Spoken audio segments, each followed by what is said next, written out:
स्वर्गीय ज्येष्ठ साई भक्त विनायक प्रभु ने पुणे में रहते थे। उन्होंने 2002 में एक अनुभव श्री साई सागर को बताया था। वो उनके ही शब्द में सुना रहे हैं। श्री प्रभुनी जी ने कहा, हमने श्री साई चरित्र में पढ़ा है कि बाबा ने भक्तों को सांप और बिच्छू से बचाया था। एक बार अमीर शक्कर चावड़ी में सोया था, तब उसके तकिए के पास एक बड़ा सांप निकला तो बाबा ने अपने ही तकिए के पास सांप आया है ऐसे कहकर सबको उठाया था। जब सब उठ गए तब अमीर भी उठ गया। तब उसने देखा कि उसके तकिए के पास सांप है। ये देखते ही उस सांप को भक्तों ने मार डाला। इस तरह बाबा ने अमीर को सांप से बचाया था। ऐसे बहुत उदाहरण श्री साई चरित्र में हमने पढ़े हैं। लेकिन आज भी श्री साई बाबा अपने भक्तों को आने वाले संकट से सावधान करते हैं। इसका मुझे अनुभव आया है, वो मैं आपको बताता हूँ। ये बहुत सालों पहले की बात है। मैं पत्नी के साथ नदी के किनारे एक घर में रहता था।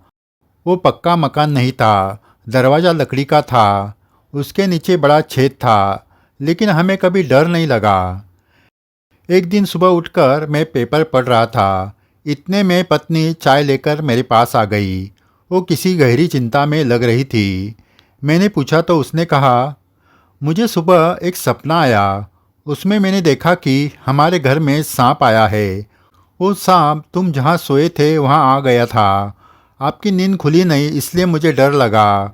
मैंने आपको कंधे को पकड़कर एक और किया। तब वो सांप वहाँ से निकलकर हमने जहाँ टीवी रखा है उस अलमारी के नीचे जाकर बैठ गया। उसके बाद मेरी नींद खुल गई। मुझे बहुत डर लग रहा है कि हमारे घर में सांप तो नहीं आएगा। ये सुनकर मैं हंसने लगा और उसे कहा, अरे इतने साल हम यहाँ रहते आए हैं, आज तक घर में क्या घर के आसपास भी सांप नज़र नहीं आया, तो अब वो कहाँ से आएगा।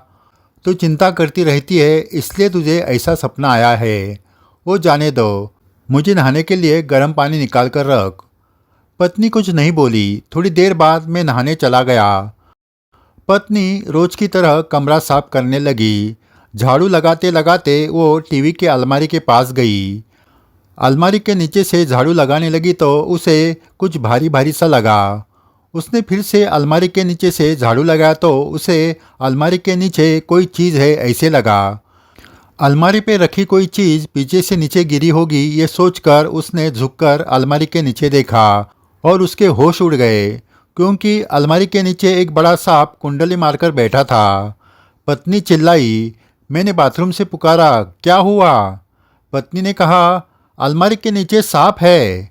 मैंने कहा, पागल हो गई क्या? सपने से अभी तक बाहर नहीं आई क्या? पत्नी ने कहा, मैं झूठ नहीं बोल रही हूँ, सच में सांप है। अब मैं भी डर गया। नहाते नहाते टुवाल बांधकर ही मैं बाहर आ गया।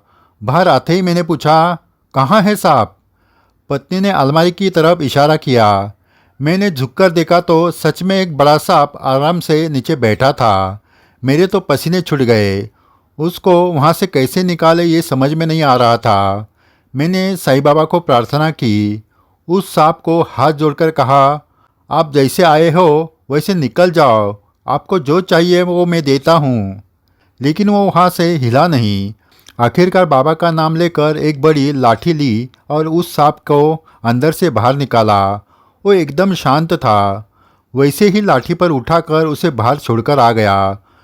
घर में आने के बाद हम दोनों के जान में जान आ गई। हम सोच रहे थे, रात भर वो सांप अलमारी के नीचे था।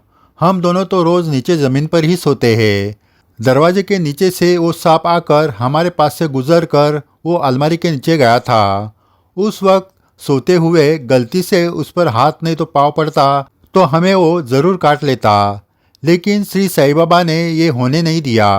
पत्नी के सपने में वो सांप दिखाया और उस सांप को रात भर अलमारी के नीचे शांत बिठा दिया। ये बाबा की अद्भुत लीला थी जो हम ग्रंथों में पढ़ते हैं। श्री साईं बाबा आज भी भक्तों पर संकट आने से पहले उन्हें सावधान करते हैं। इतना ही नहीं तो संकट पास आने नहीं देते। इसलिए हमें रोज़ सही सेवा में रहना चाहिए। जय साईं राम। श्री साईं बाबा के अनुभव आज भी भक्तों को आ रहे हैं। आगे भी ऐसे अद्भुत अनुभव आपको सुनाए जाएंगे। अगर आपने ये चैनल सब्सक्राइब नहीं किया तो ज़रूर कीजिए। वीडियो शेयर करके अपने बाबा की लीला सुनाएं। ये सही सेवा है। जय साई राम।